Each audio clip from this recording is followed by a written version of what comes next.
Je vais te dire quelque chose que l'on n'enseigne pas dans les catéchismes, quelque chose que l'on évite soigneusement dans les homélies trop bien ordonnées.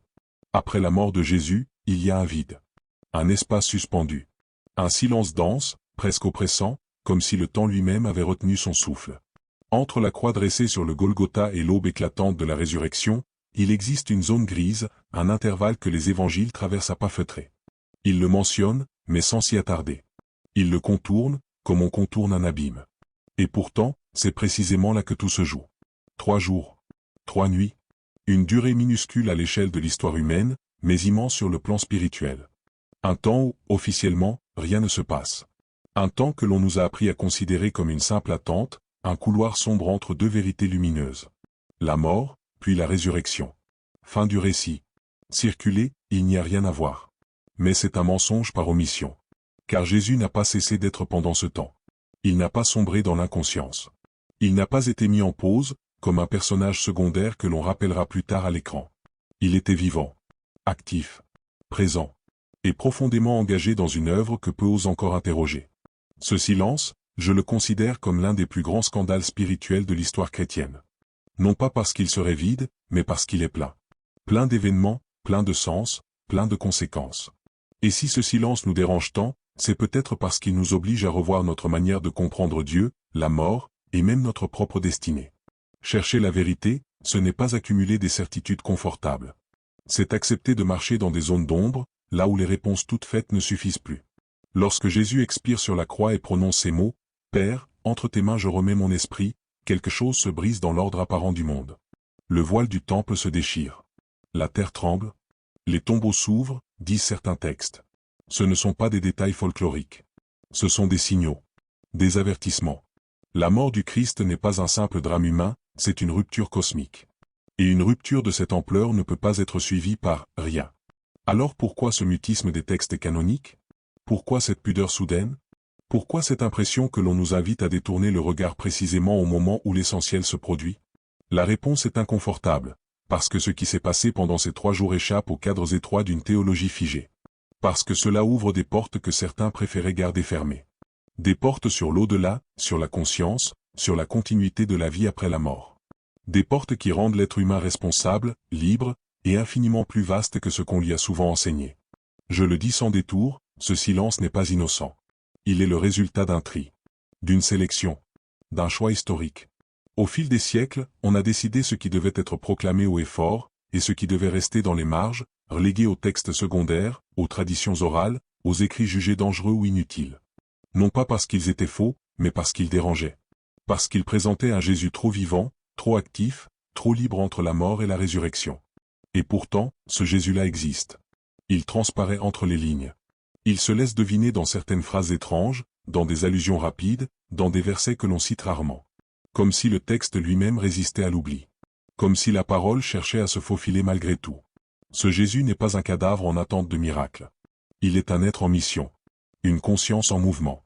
Un pont entre les mondes. Si je t'en parle aujourd'hui, ce n'est pas pour provoquer gratuitement.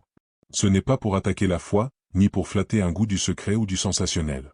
C'est parce que j'ai compris, au fil de mes recherches, de mes lectures et de mes questionnements, que la foi qui refuse les zones d'ombre finit par se dessécher. Une foi vivante accepte le mystère. Elle ne le craint pas. Elle s'en nourrit. On nous a souvent présenté la foi comme une certitude absolue, un bloc compact qu'il faudrait accepter sans poser de questions. Mais la véritable foi commence précisément là où les réponses manquent. Elle naît dans le silence. Elle grandit dans l'inconfort. Elle s'approfondit dans la recherche sincère. Et ce silence entre la croix et la résurrection est une invitation directe à cette foi-là. Pose-toi la question, honnêtement. Que ferait un être comme Jésus, conscient de sa mission, conscient de ce qu'il représente, pendant ces 3 jours? Crois-tu vraiment qu'il serait resté passif? Crois-tu qu'un tel esprit aurait accepté l'inertie? Ou bien est-il plus cohérent d'imaginer qu'il a poursuivi son œuvre, dans un autre plan, selon d'autres lois, auprès d'autres consciences? Ce que tu vas entendre dans les parties qui suivent ne cherche pas à remplacer les évangiles. Cela cherche à les compléter, à les éclairer sous un autre angle, à redonner du souffle à un récit que l'on a parfois enfermé dans des formules trop rigides. Et je te le dis dès maintenant, avec la plus grande clarté, ce que tu vas entendre ne détruit pas la foi. Cela la rend plus vaste, plus exigeante, plus vivante. Jésus ne parlait jamais au hasard. Chaque image qu'il utilisait, chaque référence, chaque comparaison était choisie avec une précision presque dérangeante. Lorsqu'il évoque Jonas, il ne s'agit pas d'une simple métaphore pédagogique destinée à frapper les esprits. C'est un avertissement. Une clé de lecture. De même que Jonas fut 3 jours et 3 nuits dans le ventre du grand poisson, de même le Fils de l'homme sera 3 jours et 3 nuits dans le sein de la terre, Matthieu 12h40.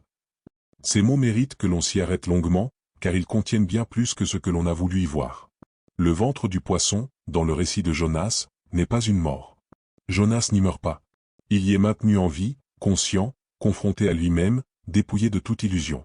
C'est un lieu de suspension, un espace hors du monde, hors du temps, où l'homme est mis face à sa mission et à sa peur. Jonas y prie.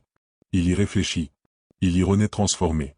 Si Jésus se compare à Jonas, ce n'est donc pas pour annoncer une inactivité, mais une expérience intérieure d'une intensité extrême. Une traversée. Une immersion. Le sein de la terre ne désigne pas une tombe de pierre scellée par une lourde dalle. La terre, dans la pensée biblique ancienne, est vivante. Elle a un ventre, une profondeur, une intériorité. Descendre dans le sein de la terre, c'est pénétrer dans les couches invisibles de la réalité, là où se croisent le monde des vivants et celui des morts, la mémoire de l'humanité et ses blessures les plus anciennes. Ce n'est pas un lieu géographique que l'on pourrait situer sur une carte. C'est un état d'existence. Une dimension de la création. Lorsque l'apôtre Pierre affirme que Jésus est allé prêcher aux esprits en prison, 1 Pierre 3h19, il introduit une idée vertigineuse que l'on a trop souvent neutralisée par des interprétations vagues. Des esprits. En prison. Cela signifie qu'il existe une forme de conscience après la mort. Une attente. Une retenue. Une limitation. Et surtout, cela signifie que l'œuvre du Christ s'étend au-delà du monde visible. Pourquoi prêcher, si tout est déjà accompli? Pourquoi parler, si le verdict est définitif? La question dérange, parce qu'elle suggère que rien n'est figé. Que même après la mort, quelque chose peut encore être entendu. La théologie classique aime les frontières nettes. Avant, après. Vivant, mort. Sauvé, condamné. Mais ces mots de Pierre brouillent les lignes. Ils ouvrent un espace de continuité. Jésus ne s'arrête pas aux catégories humaines. Sa mission ne se limite pas à ceux qui respirent encore. Il descend là où personne ne voulait aller. Là où se trouvent ceux qui n'ont pas compris, pas su, pas pu.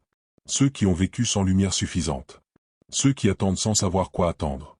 La mort, dans cette perspective, n'est pas un mur infranchissable. Elle est une porte. Une porte étroite, certes, mais une porte réelle. Et Jésus ne la franchit pas par accident. Il la traverse consciemment. Lucide. Volontaire. Il sait où il va. Il sait pourquoi il y va. Il sait ce qu'il y fait. Ces 3 jours ne sont pas une parenthèse inutile. Ils sont une phase essentielle de sa mission. Descendre dans les profondeurs de la condition humaine, c'est accepter de rencontrer ce que l'humanité porte de plus lourd. La peur fondamentale, celle de disparaître, l'oubli, celui de ne plus être nommé, ni reconnu, l'attente interminable, celle d'un sens qui tarde à venir. Jésus ne contourne pas ces réalités. Il les affronte. Il les traverse. Il se rend présent là où l'homme se sent le plus abandonné. Il y a dans cette descente une solidarité radicale. Jésus ne sauve pas depuis les hauteurs. Il ne parle pas depuis un trône céleste. Il va là où l'homme est tombé. Là où l'homme s'est perdu. Là où les questions n'ont plus de voix. Et il parle. Il annonce. Il rappelle. Peut-être même qu'il écoute. Car prêcher n'est pas seulement proclamer. C'est aussi établir un lien. Une relation. Ces 3 jours furent vécus par l'humanité entière dans une tension invisible. Les disciples pleuraient. Les autorités se rassuraient. Le monde continuait, apparemment inchangé. Mais dans l'invisible, quelque chose se passait. Une œuvre silencieuse. Une activité que l'on n'a pas su raconter, ou que l'on n'a pas voulu raconter. Et si l'humanité retenait son souffle, c'est peut-être parce qu'inconsciemment, elle sentait que quelque chose de décisif était en train de se jouer au-delà du regard. Lire ces versets sans les interroger, c'est passer à côté de leur puissance. Ils nous invitent à élargir notre compréhension de la vie, de la mort et de la justice divine. Ils suggèrent un Dieu qui ne se satisfait pas de verdictatifs. Un Dieu qui descend, qui cherche, qui parle même dans les zones les plus obscures. Un Dieu qui ne renonce à aucune conscience. Et si ces 3 jours étaient la preuve ultime que l'amour divin ne connaît pas de frontières? Ni temporelles, ni spatiales, ni existentielles. Un amour capable de traverser la mort elle-même pour rejoindre l'être humain là où il se croit définitivement perdu. Il existe un moment précis, dans toute recherche spirituelle sincère, où l'on comprend que les textes officiels ne disent pas tout. Non pas parce qu'ils mentiraient, mais parce qu'ils ont été sélectionnés. Choisis. Délimités. Lorsque l'on ose ouvrir les écrits apocryphes, Ce n'est pas un geste de rébellion, c'est un acte de lucidité. On accepte simplement l'idée que la vérité ne tient pas dans un seul livre, ni dans une seule version. Et alors, un autre paysage apparaît. Plus vaste, plus dérangeant, plus vivant. L'évangile de Nicodème est l'un de ces textes que l'on a longtemps relégué aux marges. Officiellement, il n'est pas reconnu. Officieusement, il a circulé pendant des siècles, lu, commenté, transmis. Pourquoi un tel acharnement à le tenir à distance? Peut-être parce qu'il montre un Jésus que l'on ne savait pas comment contrôler. Un Jésus qui, après sa mort, ne se contente pas d'attendre la résurrection, mais agit avec une autorité absolue dans le royaume des morts. Dans ce texte, Jésus descend. Non pas comme une âme errante. Non pas comme une victime abattue. Il descend comme un roi. Comme un libérateur. Les portes de l'Hadès tremblent à son approche. Les puissances de l'ombre reconnaissent sa présence. Il appelle Adam par son nom. Adam, symbole de l'humanité entière. Comme si, à travers cet appel, Jésus réveillait tous les commencements. Tous les oubliés. Tous les ancêtres. Cette scène est d'une force symbolique immense. Jésus ne sauve pas seulement vers l'avant. Il sauve vers l'arrière. Il traverse le temps. Il rejoint ceux qui ont vécu avant lui, ceux qui n'ont jamais entendu son nom, ceux qui n'ont pas eu accès à la révélation telle que nous la connaissons. Cela bouleverse profondément l'idée d'un salut limité, réservé à quelques-uns, conditionné par une connaissance précise ou une adhésion formelle. Réveille-toi, toi qui dors, relève-toi d'entre les morts, et le Christ t'illuminera. Cette phrase, que l'on retrouve plus tard dans l'Épître aux Éphésiens, n'est pas une coïncidence. Elle est la trace visible d'une tradition plus ancienne, plus profonde, qui circulait déjà dans les premières communautés chrétiennes. Rien n'est accidentel dans ces transmissions. Les textes se répondent. Les images se prolongent. Les vérités se déplacent d'un écrit à l'autre, parfois discrètement, parfois ouvertement. Ce que l'évangile de Nicodème ose dire, c'est que la mort n'a pas eu le dernier mot, même pour ceux qui l'avaient déjà traversé. Jésus ne se contente pas de ressusciter pour lui-même. Il entraîne avec lui une multitude. Il brise des portes. Il libère des consciences. Il rétablit une continuité là où l'homme avait installé une rupture définitive. Pourquoi ces récits ont-ils été écartés? La réponse est moins théologique que politique. Un Jésus capable d'agir dans tous les plans de l'existence, un Christ cosmique, intemporel, universel, échappe à toute institution. Il ne peut pas être enfermé dans un dogme précis. Il ne peut pas être administré. Il remet en cause les hiérarchies, les monopoles spirituels, les frontières rigides entre le sacré et le profane. Les autorités religieuses, au fil des siècles, ont eu besoin de clarté, de structure, de contrôle. Elles ont privilégié un récit linéaire, plus simple, plus facilement transmissible. Mais en faisant cela, elles ont parfois amputé le message de sa dimension la plus vertigineuse. Les textes apocryphes n'étaient pas faux. Ils étaient excessifs. Trop vastes pour une foi institutionnelle encore fragile. Trop lumineux pour des structures qui avaient besoin d'ombre. Ce Jésus apocryphe n'est pas un autre Jésus. C'est le même, vu sous un angle que l'on a choisi de refermer. Un Jésus qui traverse les royaumes invisibles comme il traversera plus tard les murs. Un Jésus qui parle aux morts comme il parlait aux vivants. Un Jésus qui ne reconnaît aucune frontière à l'amour divin. Il faut comprendre que le mot « apocryphe » signifie caché. Non pas faux. Caché. Ce qui est caché n'est pas nécessairement dangereux. Il est parfois simplement en avance sur la conscience collective. Ces écrits demandaient un lecteur mature, capable de supporter l'idée que Dieu agit de manière beaucoup plus large que ce que l'on nous avait appris. Lire ces textes aujourd'hui, c'est accepter de voir Jésus non plus seulement comme le fondateur d'une religion, mais comme un révélateur de la nature profonde de la réalité. Un être qui montre que la conscience survit à la mort, que le dialogue ne s'interrompt pas, que la lumière peut atteindre même les zones les plus enfouies de l'existence. Ce paysage apocryphe n'annule pas les évangiles canoniques. Il les prolonge, il les respire autrement. Il nous oblige à poser une question essentielle. Et si le message du Christ était trop grand pour être contenu dans une seule version officielle? Et si Dieu avait volontairement laissé des fragments, des éclats, des récits multiples, pour nous empêcher de figer le mystère? Ce Jésus qui brise les portes n'appartient pas au passé. Il agit encore. Dans les consciences. Dans les silences. Dans les remises en question. Chaque fois qu'un être humain ose regarder au-delà de ce qu'on lui a enseigné, chaque fois qu'il refuse une foi morte au profit d'une recherche vivante, quelque chose de cette descente aux enfers se rejoue. Les textes apocryphes ne demandent pas une croyance aveugle. Ils demandent une ouverture. Ils murmurent que la vérité divine est plus large que nos cadres mentaux. Et que ce qui a été caché n'attend qu'une chose, être relu, non avec peur, mais avec discernement. Dans toutes les grandes traditions spirituelles, qu'elles soient orientales ou occidentales, anciennes ou plus récentes, une même loi apparaît, immuable, presque implacable, on ne s'élève jamais sans être descendu. Il n'existe pas de lumière authentique qui ne soit née d'un passage par l'ombre. Cette vérité traverse les mythes, les rites initiatiques, les récits sacrés. Jésus n'y échappe pas. Et croire qu'il y échappe, c'est justement passer à côté de la profondeur de son message. La descente n'est pas une anomalie sur le chemin spirituel. Elle en est une condition. Elle est ce moment où toutes les certitudes se fissurent, où les repères disparaissent, où l'ego perd son pouvoir. Jésus entre dans l'ombre non parce qu'il a échoué, mais parce qu'il accomplit jusqu'au bout la logique de l'incarnation. Il ne survole pas la condition humaine. Il la traverse intégralement, jusque dans ses zones les plus obscures. Lorsqu'il affirme « Je suis le chemin, la vérité et la vie », Jean 14h6, il ne décrit pas une trajectoire confortable. Il ne promet pas une ascension immédiate. Le chemin qu'il incarne passe parfois par la nuit la plus dense, celle où l'on ne comprend plus, où l'on ne ressent plus la présence de Dieu, où tout semble perdu. Cette nuit n'est pas un abandon. Elle est un passage. Un seuil. Dans le langage symbolique, mourir, c'est perdre ses anciennes formes. C'est laisser derrière soit les identités construites, les illusions de séparation, les sécurités artificielles. La mort du Christ n'est donc pas un échec, ni une punition, ni un accident de parcours. Elle est une initiation. Une initiation cosmique, certes, mais aussi profondément humaine. En acceptant de mourir, Jésus enseigne sans parole que toute transformation véritable exige un dépouillement total. En 3 jours, il traverse ce que l'âme humaine met parfois toute une vie à effleurer. La peur fondamentale de disparaître. L'angoisse du vide. L'impression d'être séparé de la source. Cette sensation terrible d'abandon que tant de mystiques ont décrite comme la « nuit de l'âme ».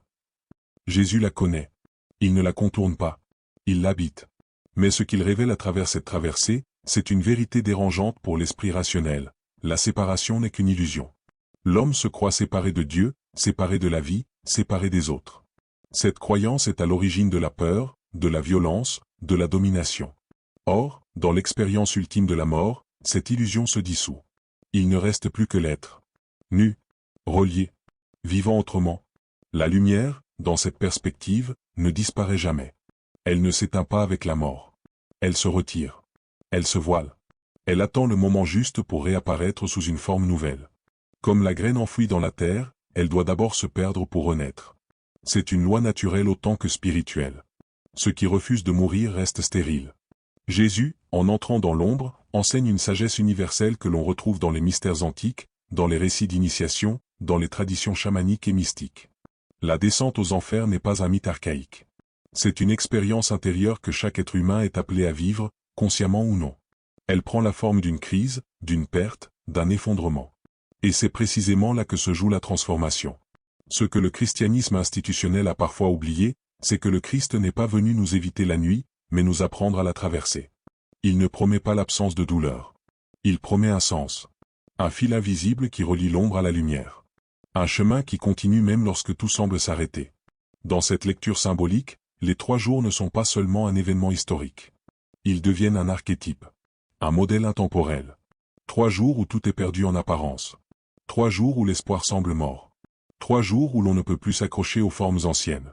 Et puis, sans bruit, sans avertissement, quelque chose bascule. Comprendre cela, c'est cesser de voir la mort comme une fin. C'est commencer à l'apercevoir comme un passage initiatique. Une porte étroite, certes, mais une porte nécessaire. Jésus ne triomphe pas malgré la mort. Il triomphe à travers elle. Et c'est là que son message devient universel, applicable à chaque existence humaine. Chaque fois que tu traverses une période d'obscurité, chaque fois que tu te sens perdu, séparé, vidé, cette logique est à l'œuvre. La nuit n'est pas là pour te détruire, mais pour te transformer. La lumière n'a pas disparu. Elle est en gestation. Elle attend que l'ancien meure pour pouvoir se manifester autrement. Le Christ initiatique ne vient pas supprimer l'épreuve. Il lui donne un sens. Il montre que l'ombre n'est pas l'ennemi de la lumière, mais son ventre. Et que c'est dans ce ventre obscur que naît toute véritable résurrection. Lorsque Jésus réapparaît, quelque chose d'essentiel a changé. Les récits sont précis sur ce point, presque insistants. Il est là, et pourtant il n'est pas reconnu. Marie-Madeleine, pourtant si proche, si intime dans sa relation au Maître, le prend pour un simple jardinier. Les disciples d'Emmaüs marchent à ses côtés, l'écoutent, dialoguent avec lui longuement, sans jamais deviner qui il est réellement. Ce détail n'en est pas un. Il révèle une vérité profonde, la résurrection n'est pas un retour en arrière. Ce n'est pas un simple retour à l'état antérieur, comme si la mort avait été annulée par un miracle spectaculaire. La résurrection est une transformation radicale de l'être. Jésus n'est plus soumis aux lois ordinaires de la perception humaine. Son apparence ne correspond plus aux attentes. Ceux qui l'ont connu cherchent inconsciemment le Jésus d'avant, celui qu'ils ont aimé, suivi, touché. Mais ce Jésus-là n'existe plus sous cette forme. Il est devenu autre. Et c'est précisément pour cela qu'il échappe au regard. Marie-Madeleine le confond avec un jardinier, figure symbolique s'il en est. Le jardin, dans la tradition biblique, est le lieu des commencements. Le lieu d'Éden. Le lieu où l'homme était encore en relation directe avec le divin. Sans le savoir, Marie se tient face à celui qui inaugure un nouvel Éden, une nouvelle création. Mais elle ne le reconnaît pas, car elle regarde avec les yeux de la mémoire, non avec ceux de la transformation. Sur la route d'Emmaüs, les disciples écoutent Jésus interpréter les Écritures. Ils sentent quelque chose brûler en eux, mais l'identification leur échappe. Pourquoi? Parce que la reconnaissance véritable ne passe plus par la vue. Elle passe par l'intérieur. Ce n'est qu'au moment du partage du pain, dans un geste profondément symbolique, que leurs yeux s'ouvrent. Et aussitôt, Jésus disparaît. Comme s'il ne pouvait être perçu que dans un état de conscience particulier, puis se retirait dès que l'attachement revenait. Les récits soulignent aussi des capacités nouvelles. Jésus traverse les murs. Il apparaît au milieu des disciples alors que les portes sont closes. Il disparaît sans explication. Pourtant, il mange. Il parle. Il montre ses blessures. Ce n'est pas un esprit errant. Ce n'est pas une illusion collective. C'est un corps, mais un corps transfiguré. Un corps libéré des contraintes habituelles de l'espace et du temps. Ce point est essentiel, car il nous oblige à revoir notre conception même de l'humain. La résurrection n'est pas la négation du corps, mais son accomplissement. Jésus ne rejette pas la matière. Il la transforme. Il montre qu'il existe une autre manière d'habiter un corps, une autre manière d'exister dans la réalité. Un mode d'être où la conscience n'est plus prisonnière de la densité. Dans cette perspective, Jésus ressuscité n'est pas une exception isolée. Il est une anticipation. Un éclaireur. Il révèle ce vers quoi l'humanité est appelée à tendre. Un être libre des limitations qui nous semblent aujourd'hui infranchissables. Libre de la peur de la mort. Libre de l'enfermement identitaire. Libre de la séparation intérieure. Les disciples eux-mêmes sont déstabilisés. Ils oscillent entre la joie et la crainte. Ils ne savent plus comment se comporter face à lui. Ils le reconnaissent et, en même temps, sentent qu'il leur échappe. Cette ambiguïté est volontaire. Jésus ne cherche pas à rassurer totalement. Il ne revient pas pour rétablir l'ordre ancien. Il vient ouvrir une perspective nouvelle, beaucoup plus exigeante. La résurrection, ainsi comprise, n'est pas un privilège réservé à un seul être exceptionnel. Elle est une promesse inscrite au cœur de la condition humaine. Jésus ne dit pas « Regardez ce que j'ai fait et que vous ne ferez jamais ». Il montre silencieusement ce que l'humain peut devenir lorsqu'il traverse la mort, lorsqu'il dépasse l'illusion de la séparation, lorsqu'il s'unifie intérieurement. Ce corps glorieux, capable d'apparaître et de disparaître, n'est pas un fantasme mythologique. Il est la traduction symbolique d'un état de conscience unifié. Là où l'esprit et la matière ne sont plus en conflit. Là où la peur n'a plus de prise. Là où l'identité ne dépend plus du regard des autres. C'est peut-être pour cela que Jésus n'est reconnu que par moments, et jamais de façon permanente. Comme si la résurrection ne pouvait être perçue qu'à travers des éclairs de lucidité, des instants d'ouverture. Comme si elle exigeait, de la part de ceux qui regardent, une transformation équivalente. Ainsi, la résurrection n'est pas seulement un événement à croire. Elle est un appel à évoluer. Un appel à élargir notre compréhension de ce que signifie être humain. Jésus ressuscité ne se contente pas de prouver que la mort n'a pas le dernier mot. Il montre que la vie elle-même peut être vécue sur un autre plan. Un Jésus capable de voyager entre les mondes, de parler aux morts, de transformer la matière et de se manifester sous des formes nouvelles est, par nature, un Jésus incontrôlable. Il échappe au cadre. Il traverse les frontières. Il remet en question toute tentative de possession spirituelle. Or, l'histoire religieuse nous enseigne une chose avec une constance troublante. Les institutions n'aiment pas l'incontrôlable. Elles ont besoin de contours précis, de définitions claires, de règles stables. Elles ont besoin de frontières. L'âme humaine, elle, aspire à l'inverse. Elle cherche l'infini. Elle presse que le divin ne peut être enfermé sans être trahi. Très tôt, une tension est apparue entre ces deux dynamiques. D'un côté, l'expérience vivante du sacré, imprévisible, dérangeante, intérieure. De l'autre, la nécessité d'organiser, de transmettre, de protéger un message naissant. Cette tension n'est pas mauvaise en soi. Elle devient problématique lorsque l'organisation prend le pas sur l'expérience, lorsque la structure remplace le souffle. Face à un Jésus trop vaste, trop libre, trop cosmique, une stratégie s'est progressivement imposée, simplifier, réduire, encadrer. On a sélectionné certains récits. On en a écarté d'autres. On a fixé des dogmes pour stabiliser la croyance. On a transformé un chemin intérieur en un système. Ce processus n'est pas le fruit d'un complot obscur, mais d'une peur profonde, la peur du chaos, la peur de la perte de contrôle, la peur d'un Dieu qui parle directement à l'âme sans passer par des intermédiaires. Dogmatiser, c'est figer. C'est transformer une expérience vivante en un ensemble de formules répétables. Utile pour transmettre, certes, mais dangereux lorsqu'on oublie que la formule n'est pas la réalité. Le mystère du Christ ne se laisse pas réduire à des phrases apprises par cœur. Il déborde toujours. Il résiste. Il appelle à être vécu plutôt qu'expliqué. Dieu n'habite pas les résumés. Il n'habite pas les manuels. Il n'habite pas les définitions closes. Il se manifeste dans le silence, dans la question qui dérange, dans l'expérience intérieure qui ne peut pas toujours être mise en mots. Chaque fois que l'on a voulu enfermer Jésus dans un cadre trop étroit, quelque chose de son message s'est affadi. Ce que l'on a parfois caché sur Jésus après sa mort n'est pas une vérité dangereuse au sens moral. Ce n'est pas une hérésie destinée à détruire la foi. C'est une dimension trop exigeante. Trop vaste. Une dimension qui rend l'être humain responsable de sa propre relation au divin. Car un Jésus vivant, actif après la mort, présent dans plusieurs plans de réalité, ne peut plus être monopolisé par une institution unique. Un tel Jésus invite chacun à une rencontre directe. Il ne se contente pas d'être cru. Il appelle à être suivi intérieurement. Il ne demande pas une adhésion intellectuelle, mais une transformation de la conscience. Et cela, historiquement, a toujours été plus difficile à gérer qu'un système de croyances bien défini. L'histoire montre que chaque fois que le message spirituel devient trop radical, trop libérateur, il est adouci. Chaque fois qu'il menace l'ordre établi, il est reconfiguré. Non par malveillance, mais par instinct de survie. Les institutions cherchent la stabilité. La foi vivante, elle, cherche la vérité, même lorsqu'elle dérange. Ce Jésus incontrôlable dérange encore aujourd'hui. Il dérange parce qu'il refuse les frontières rigides entre le ciel et la terre, entre la vie et la mort, entre le sacré et le profane. Il suggère que Dieu est plus proche, plus intime, plus impliqué que ce que certaines doctrines laissent entendre. Il suggère que la relation au divin est un chemin personnel, unique, irréductible. Reconnaître cela, ce n'est pas rejeter l'héritage chrétien. C'est le prendre au sérieux. C'est accepter que le message du Christ ne soit pas destiné à rassurer, mais à éveiller. Pas à enfermer, mais à ouvrir. Pas à simplifier la réalité, mais à la rendre plus profonde. Ce que l'on a caché, volontairement ou non, n'est donc pas un scandale. C'est une invitation. Une invitation à dépasser une foi héritée pour entrer dans une foi vécue. Une invitation à quitter les certitudes confortables pour entrer dans une relation vivante. Une invitation à grandir. La véritable question n'est pas de savoir où Jésus est allé après sa mort.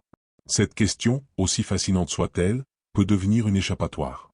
Une manière élégante de regarder ailleurs. La vraie question est beaucoup plus proche, beaucoup plus inconfortable aussi, où en es-tu dans ta propre traversée? À quel moment de ton chemin intérieur te situes-tu réellement, lorsque le bruit s'apaise et que plus rien ne te distrait? Car si le récit du Christ nous touche encore aujourd'hui, ce n'est pas seulement pour ce qu'il raconte de lui, mais pour ce qu'il révèle de nous. Chaque étape de sa traversée résonne avec une étape de l'expérience humaine. La naissance, la mission, l'épreuve, la chute apparente, la descente, puis la transformation. Ce schéma n'est pas réservé aux figures sacrées. Il est inscrit au cœur de toute vie consciente. Quelles sont les zones de ton âme que tu refuses de visiter? Cette question n'est pas morale. Elle n'accuse pas. Elle éclaire. Il existe en chacun de nous des espaces non explorés, des chambres fermées, des souvenirs, des peurs, des blessures que l'on préfère tenir à distance. Non par lâcheté, mais par instinct de protection. Pourtant, ce sont précisément ces zones-là qui détiennent la clé de la transformation. La descente n'est pas une punition infligée par un Dieu sévère. Elle est un passage naturel. Un mouvement de la conscience qui, à un moment donné, ne peut plus continuer à la surface. Tant que tout va bien, tant que les repères tiennent, l'âme peut se contenter de demi-vérités. Mais lorsque survient la rupture, une perte, une crise, un effondrement intérieur, alors commence la véritable traversée. Beaucoup interprètent ces moments comme des échecs. Ils parlent de chute, de faute, de déchéance. Mais cette lecture est superficielle. Toute renaissance commence par un dépouillement. Il faut que certaines certitudes meurent pour que quelque chose de plus vaste puisse émerger. Jésus ne descend pas dans l'ombre parce qu'il a failli. Il y descend parce que le chemin l'exige. Regarde honnêtement ta propre vie. Les moments où tu as le plus changé ne sont-ils pas liés à des périodes de perte ou de confusion? Les instants de clarté durable n'ont-ils pas été précédés par des phases d'obscurité? L'être humain n'évolue pas par accumulation, mais par transformation. Et toute transformation suppose un passage par le vide. La tradition spirituelle appelle cela la nuit. Nuit de l'âme. Nuit de la foi. Nuit du sens. Ce sont des périodes où les anciennes réponses ne fonctionnent plus, où les prières semblent ne plus être entendues, où Dieu paraît absent. Beaucoup s'arrêtent là. Ils se replient. Ils cherchent à revenir en arrière. Mais la nuit n'est pas un cul-de-sac. Elle est un seuil. Entrer dans son obscurité ne signifie pas s'y complaire. Cela signifie l'éclairer de l'intérieur. Cela demande du courage, car ce que l'on y rencontre n'est pas toujours flatteur. Il y a des peurs enfouies, des colères non reconnues, des blessures anciennes qui continuent d'agir dans l'ombre. Les ignorer ne les fait pas disparaître. Les regarder avec lucidité commence à les transformer. Le Christ, dans cette lecture intérieure, n'est pas seulement un modèle extérieur à admirer. Il devient un compagnon de route. Un miroir. Il montre que l'on peut traverser la nuit sans s'y perdre. Que l'on peut entrer dans l'obscurité sans être englouti. Que la lumière n'est pas détruite par la descente, mais affinée. Peut-être es-tu aujourd'hui dans une phase de transition sans pouvoir la nommer. Peut-être ressens-tu une fatigue spirituelle, un décalage, une perte de repère.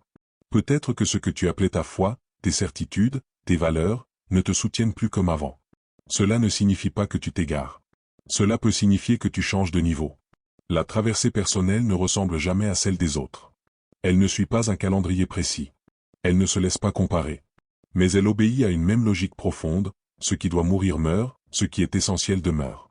Jésus ne sauve pas en évitant la mort. Il sauve en la traversant. Et ce mouvement se rejoue, à une autre échelle, dans chaque existence. Il est tentant de chercher des réponses définitives, des doctrines rassurantes, des certitudes qui évitent l'inconfort. Mais la vérité vivante ne se livre jamais de cette manière. Elle se dévoile dans l'expérience, dans l'écoute intérieure, dans l'acceptation de ne pas tout maîtriser. Entrer dans son obscurité, c'est accepter de ne plus jouer un rôle, de laisser tomber les masques, de reconnaître ses limites. Ce n'est pas une humiliation, c'est un acte de vérité. Et toute vérité authentique ouvre un espace nouveau. Si le Christ est descendu dans l'ombre, ce n'est pas pour y rester. C'est pour y apporter la lumière. Non pas une lumière aveuglante, mais une présence, une conscience, une compréhension plus vaste. De la même manière, ta propre descente n'a pas pour but de t'enfermer, mais de t'élargir. La question demeure, silencieuse, insistante. Qu'est-ce qui, en toi, demande aujourd'hui à être traversé plutôt qu'évité? Et si ce que tu appelles obscurité était en réalité le lieu même de ta transformation? Jésus n'est pas resté dans la mort. Cette affirmation, répétée depuis des siècles, a peut-être perdu de sa force à force d'être entendue. On la récite, on l'affirme, on la célèbre. Mais on oublie parfois d'en mesurer la portée réelle. Car dire que Jésus n'est pas resté dans la mort, ce n'est pas seulement affirmer un événement passé. C'est poser une loi spirituelle toujours active. La vie ne s'interrompt pas. Elle change de forme. Elle se retire pour mieux se manifester ailleurs. Et Dieu n'est jamais absent, même lorsque tout semble silencieux. Le silence n'est pas un abandon. Il est un autre mode de présence. Un mode plus discret, plus exigeant aussi, car il ne s'impose pas. Il attend. Je suis avec vous tous les jours, jusqu'à la fin du monde, Matthieu 28, va. Cette phrase n'est pas une promesse vague destinée à consoler. Elle décrit une réalité permanente. Une présence continue, indépendante de nos perceptions fluctuantes. Nous avons appris à chercher Dieu dans le spectaculaire, dans le miracle visible, dans la réponse immédiate. Mais la tradition spirituelle la plus profonde enseigne autre chose. Elle enseigne que Dieu se manifeste souvent dans l'ordinaire, dans le souffle, dans l'instant qui semble vide. La résurrection elle-même n'est pas annoncée par un éclat de lumière publique. Elle est d'abord constatée dans l'absence d'un corps, dans un tombeau ouvert, dans une parole discrète adressée à une femme en pleurs. La parole est vivante. Ce n'est pas une métaphore poétique. C'est une réalité dynamique. Elle respire. Elle se transforme selon celui qui la reçoit. Un même texte peut rester lettre morte pendant des années, puis s'ouvrir soudainement, comme si quelque chose en nous avait changé. Ce n'est pas la parole qui évolue. C'est la conscience qui devient capable de l'entendre. Lire avec le cœur ouvert ne signifie pas renoncer à l'intelligence. Cela signifie dépasser la lecture défensive, celle qui cherche à confirmer ce qu'elle sait déjà. Lire avec le cœur, c'est accepter d'être déplacé intérieurement. C'est laisser le texte poser des questions plutôt que fournir des réponses immédiates. C'est entrer dans un dialogue plutôt que dans une récitation. Peut-être que ce que l'on nous a caché n'était pas destiné à être découvert trop tôt. Cette idée dérange notre impatience moderne. Nous voulons tout comprendre, tout maîtriser, tout révéler. Mais la sagesse spirituelle fonctionne selon un autre rythme. Certaines vérités ne sont pas cachées par malveillance. Elles sont voilées par pédagogie. Elles attendent une maturité intérieure. Jésus lui-même parlait en parabole. Non pour obscurcir volontairement, mais parce que tout le monde n'était pas prêt à entendre la même chose au même moment. La vérité ne se donne pas en bloc. Elle se révèle par couches successives. Ce qui était incompréhensible hier devient évident aujourd'hui. Ce qui semble clair aujourd'hui révélera demain une profondeur insoupçonnée. Chercher sans peur est une condition essentielle. La peur ferme. Elle rigidifie. Elle pousse à défendre des certitudes fragiles. Celui qui cherche sans peur accepte de ne pas tout comprendre immédiatement. Il accepte de perdre certaines représentations pour en accueillir de nouvelles. Il sait intuitivement que la foi véritable ne se protège pas par des murs, mais par une ouverture intérieure. La lumière invisible est là, derrière chaque mot, derrière chaque silence, derrière chaque question sincère. Elle ne force jamais l'entrée. Elle ne s'impose pas. Elle attend une disponibilité. Une permission intérieure. Elle se manifeste lorsque l'on cesse de vouloir posséder la vérité pour se laisser transformer par elle. Ce que révèle, en profondeur, le mystère de Jésus après sa mort, ce n'est pas seulement une chronologie cachée ou des événements méconnus. C'est une manière d'habiter la réalité. Une manière de comprendre que la vie dépasse largement ce que nos sens perçoivent. Une manière de reconnaître que le divin ne se retire jamais vraiment, mais change de langage. Si la résurrection a un sens aujourd'hui, ce n'est pas comme un dogme figé, mais comme une invitation permanente. Invitation à lire autrement. À écouter plus profondément. À vivre avec plus de conscience. À reconnaître que même dans les périodes de silence, quelque chose agit, travaille, prépare une émergence. La lumière n'est pas absente lorsque tu ne la vois pas. Elle se tient parfois juste derrière le voile de tes attentes. Et peut-être que la seule chose qu'elle attend, depuis toujours, n'est pas une croyance supplémentaire, mais un espace intérieur suffisamment ouvert pour l'accueillir. Ne cherche pas à conclure trop vite. Ne cherche pas à enfermer ce que tu as ressenti dans des mots définitifs. Laisse ces questions descendre. Laisse-les travailler en toi. Car la vérité la plus vivante ne s'impose jamais. Elle se révèle à ceux qui acceptent de marcher, encore, dans la lumière invisible.